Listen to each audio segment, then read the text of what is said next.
Isang malamig na hapon po mga kabayan, umaambon-ambon, no? At nandito tayo ngayon sa kabundukan. Tirahan ng ating mga kabayan na Aitas mga kabayan, no? At nakita nyo naman yung palibot ay talagang kabundukan. Ay, siguro ang lamig dito mga kabayan, no? Lalo na pag ganitong panahon, no? Pagising mo sa umaga, kukuha ka ng kape, magtimpla ka ng kape, harap doon habang nagko-coffee. Diyos ko, ang sarap dito mga kabayan. Okay, so habang naglalakbay tayo dito sa itaas, sa tuktok ng bundok po mga kabayan, merong pumansin sa akin, no, itong bahay na nadaanan natin. At binabaan at syempre, tara, samahan niyo po kami mga kabayan. Tao po! Tao po! Hi! Pasensya sa aming disturbo. Magandang umaga. Wow, ang cute naman ng mga anak mo. Bunso mo. Panganay. Ay, nag-aaral. Pwede ilagay kong mic? Dito lang. Ilan ang anak mo?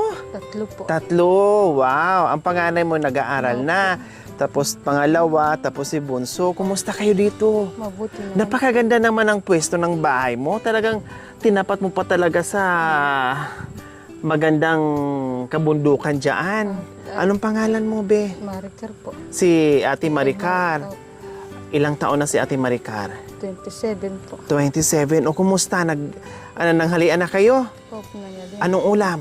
Ano lang po, patatalbos po ng kamuti po. Wow! Talbos ng kamuti tapos may bagoong. Wala po, ano lang po, lara pong didil po sa asin po, may lara. Yun lang po. Yung maasim, Opo. pangpaasim. Tama yung Opo. lara, yung Opo. dahon. Opo. Pwede makapasok dyan sa cute mong bahay. Opo. So ayan po mga kabayan, nandito tayo sa bahay ni Ate Mari po.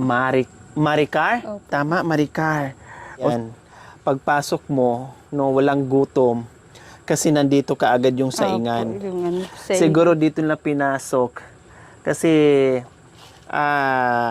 maulan, no? Opo, Pag sa labas kasi, syempre, mauulanan. Tapos yung dito nila, siguro yung kitchen nila hindi natapos. At dito na sila nagsaing. Oh, di ba? Okay. Ate Maricar, nasaan yung mister mo? Ano po, nangalakal po siya. Ng mga Nung puso po. Puso. Yung nag-uuling. araw-araw. Opo, yung lang pong binubuhay namin. Minsan po, pag may ano po siya, pag may pumupunta po siyang magsasabihin nila pong magtrabaho ka. Bibigyan na lang kitang pambili mo. Doon na lang po siyang magtrabaho din po. Saan banda dito siya ng puso? Doon po siya, yung nakikita ko niyo po ng... Yung nasa ilalim, sa bangin doon. Opo. Papunta siya. So, ibig sabihin nandoon siya ngayon. Nandun po siya. Sino kasama niya? Siya lang po mag-isa. Kaya po, minsan po, hindi po kami kumakain isang araw. Minsan kumakain po hinihintay po namin po siya. Binibenta niya po yung puso niya. Bago kami Nararanasan niyo na walang kain, Maricar. Opo. Paano yung mga bata? kahit po, yung pag isang pati na lang po yung isa-isang gatang ko pong niluluto sa kanila. Para na lang pong may laman po yung... Parang lugaw ang style. Opo. Pag kukunti na natira sa bigas nyo, parang naglulugaw na lang kayo para aabot pa ng ilang araw. Opo, yun po. Para kahit paano hindi magutom o iiyak yung mga bata. Yung po lang kung ginagawa ko po. O ngayon, kumusta naman kahit paano? May maisaing pa kayo? Meron naman po tayo. Meron pa. So ayan po mga kabayan, si Ate Maricar, 3 ang anak, wala dito yung isa, no, dahil nasa eskwelahan po mga kabayan, no. Sana uuwi yung mister niya bago matapos yung vlog at kahit papaano ay kita natin, no, mamit natin nang makita din natin at maitanong natin si Kuya, yung mister niya, no, kung kumusta yung kanyang pangunguha ng puso na nakakatakot. Oh, wow. Ang ganda naman dito, Ate Maricar. Bakit may parang ganito? May gitna. Ay, Diyos ko, parang baka mamaya hindi pa ako makalabas dyan. O, di ba? So, dito, itong maliit na bahay kubo po nila, no, ay napakaganda at napakalamig dito. Sa gabi, Ate Maricar, malamig ito, no? Malamig. Sobra? Sobra pagkat gabi po. Gabi, di ba? Lalo na ngayon tag-ulan. Opo, umulan po. Sobrang lamig. May okra na kayo, oh. Kaya pinag-ano ko ng kapo na. Ay, wow! Ang sarap nito, oh. Oh, fresh. Fresh na okra, mga kabayan. Ito madalas ang ulam dito. Kasi pag mahilig ka lang manguha ng gulay, o katulad nito, Maricar, Opo. isausaw mo lang to sa bagoong o i-steam mo or iihaw, pwede rin. Ang sarap na, 'di ba? Siguro itong ulam yung mamaya. Opo, yan lang po. Ha? Yan lang po kanina. Ito ang ulam yung mamaya. O ano to? Wala po. Wala nang kanin. Kawawa naman. Mayroon ka pang pagkain mamaya, be? Takan, Ha? takan. May pagkain ka pa mamaya? Kasi, Bebe? takan, alim mo. Oo. Mahihain yung anak ni Ate Maricar. Okay, sige Ate Maricar, sa hapong ito, meron kaming surprise sa inyo. Ha? Ano yan, be? Doon, yung ano kayo. Ha? Ano yung kamuti po? Gusto po ng kumain ng kamuti. Ay, may kamote? O sige, pakainin mo May ano? Dali mo nga dito. Dali mo nga dito, be. Nabaya mo na. Tsaka si Bao. Ari, O sige, pakuha mo lang. matindi niya. Yung bata, no, gustong kumain ng kamote. Siguro sinabawan mo to, no? Opo, sinabaw ko nilagyan ng asin po. Gusto mo, be? O sige, sandukan kita, be, ha? Kasi gusto niyang... Mangialam na ako dito, Ate Maricar, ha? Sige po. Kakain siya ng kamote, eh. Siguro na-disturbo lang to nung dumating tayo. Mangialam na ako, may baby si Maricar, eh. Pero mga kabayan, natutuwa ako. Kahit gaano kahirap yung buhay nila, pero kita nyo naman, may mga gamot dyan na nakahanda, no? Para sa mga bata. Ayan, lagnat. Sa lagnat yun, isa naman, parang sa sipon. Halika, Bi. Dito ka, Bi. Patong ka dito na. Papuntahin mo dito. Dito. Dito ka, upo. Ayan. Gusto mo kamote? Anong nilagay mo dito? Asin lang pong nilagay. Asin lang. Opo. Wala po kasi pambili. Saan kayo galing ng kamote? May sarili kayong pananim? Iningi ko po sa sa bayo ko po. Ay, kain ka, anak ko. Parang nilaga lang po mga kabayan, no, na binalatan na siya at nilagyan ng asin para magkalasa. So ito na, no, buti nga siya sa edad niya, sa henerasyon niya, bata pa siya, nakakakain na siya ng kanin, no. Unlike doon sa mama niya, no, nandoon pa sila sa bundok, sa Mount Pinatubo, talagang Diyos ko, suntok sa buwan bago sila makakain ng bigas or kanin. Ito, kahit pa paano, nakakakain na siya. Sorry, be. Tarap? Tarap? Sige, kain ikaw.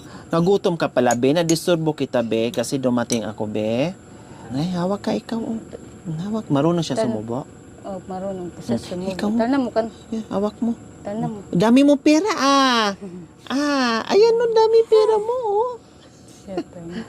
sige, kain na ikaw. Cute naman, kawawa naman. Kaya pala nakatabi sa'yo yung kaldero kasi gusto mo palang kumain ng kamote. No? Wow! Ang galing! Ikaw, be, kain din ikaw. Ilang buwan na yan, Ate Maricar? 12 months. Bulan po. 8 months na siya. Malapit na 1 taon. Tapos ito, ilang taon na to? Mag-2 taon. 2 taon na. Yung nandun po yung panganay po, 5 po. So, tama na, no? Anong babae? Tapos, Babae. yung panganay, Lalaki po siya. lalaki. O may lalaki ka na, may dalawa ka na babae. Tama na, no? Tama na. Kasi hirap buhay eh. Di ba? Tapos pag maraming anak, hirap buhay. Kawawa yung mga bata, Ate Maricar. No. Kailangan practicein din natin, no? Hindi lang yung mga kababayan nating ITAS, no? Kahit sa atin, practicein natin na kailangan matuto o marunong tayo magtipid, gumawa ng anak. Kasi pag mahirap ang buhay, no? Lalong hihirap yung buhay. Kasi unang-una, pag mahirap yung buhay, tapos yung trabaho mo, ito lang kinikita mo. So, paano mo magampanan yung obligasyon mo doon sa mga anak mo kung hindi naman sapat yung kinikita? Plus, yung pag-aaral nila. Paano natin mabigyan ng magandang kinabukasan kung hindi natin sila kayang paaralin? Kundi yung magiging buhay ng anak natin, magiging buhay din natin, Ate Maricar, tama? Tama po. Oo. Kaya kailangan 3 lang para makapag-aral lahat, tapos gaganda na ang buhay nila. Bibi, no? Bibi? Taka no. Gusto niyang subuan, ayaw niya magsubo sa sarili. Gusto niyang subuan. Naiyak po. Naglambing lang siguro siya sa akin. Oh, baby. Oh. Gusto niya subuan siya eh. Naglambing lang siya. Ate Maricar, nandito kami kahit papaano ay meron kaming surprise sa inyo. Tuwing akyat namin, tuwing akyat namin sa kabundukan ay nagiiwan kami ng pagmamahal sa mga kababayan natin na tulad nyo. Okay, Ate Maricar?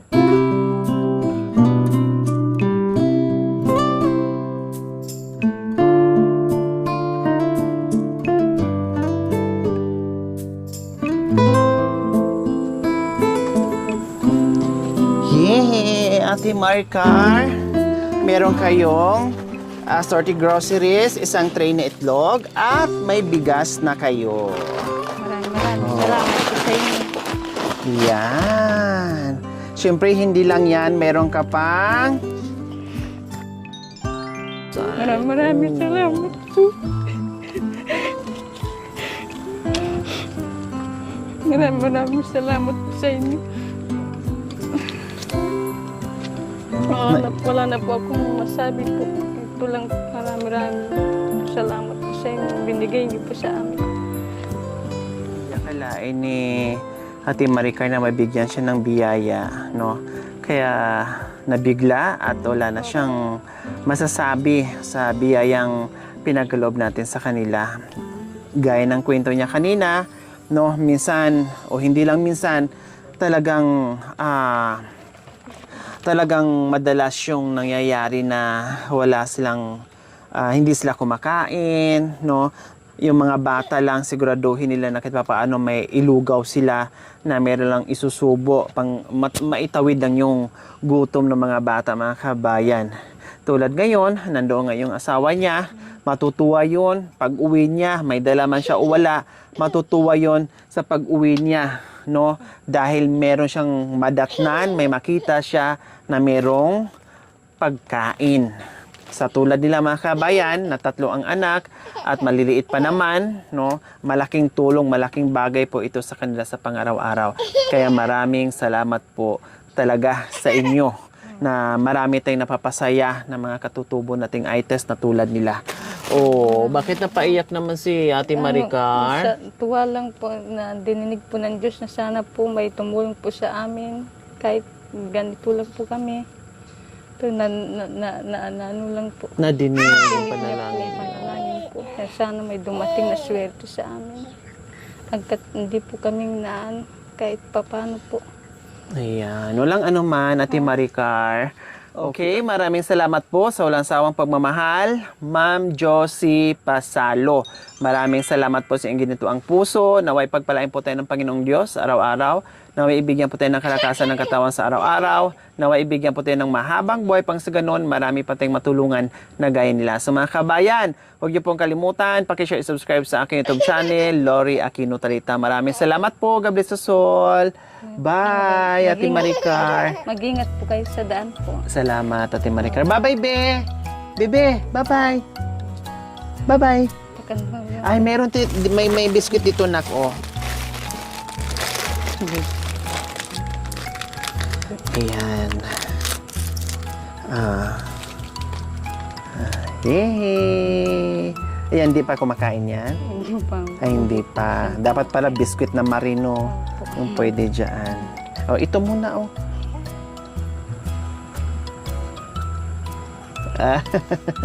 Nga pa talaga siya.